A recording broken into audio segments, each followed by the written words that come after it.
right, here's the story of the guy who got his junk stuck. An unnamed man in Australia had to call the fire department on Monday at about 3 o'clock in the morning, begging for help. When they showed up, they found him nervously clutching his genitals. This can't be good. He said that he was afraid of losing his manhood. So the firemen made him drop his pants so they could see what was wrong. Now, imagine this if you can. I don't think I have a choice.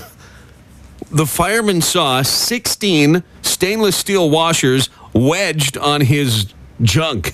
16 washers? 16 washers. For what? Because as far as I know, washers are like, Small. pinky size. Well, but I think you can get, bigger washers.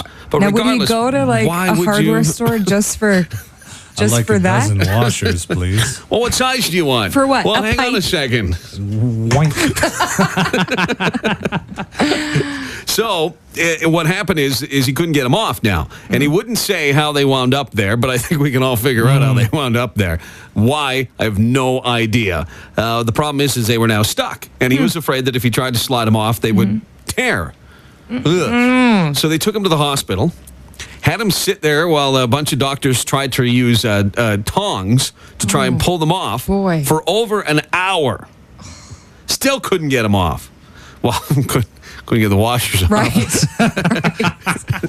So the doctor pulled out the big guns, and they asked the fire department to loan them their industrial-strength metal cutting equipment. Oh, terrifying.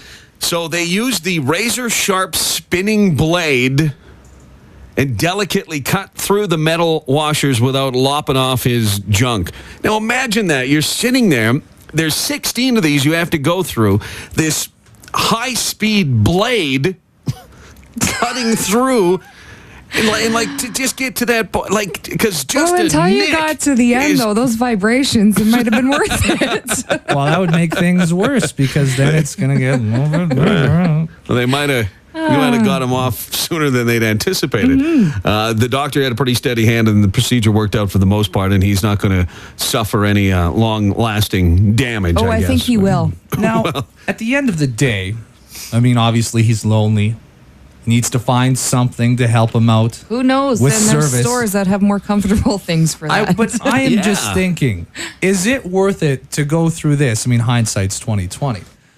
Rather than go out and spending a little bit of money and finding a nice street lady to take care of things for you. Believe that was his option. I can't believe that's what you can. Out of all the possibilities.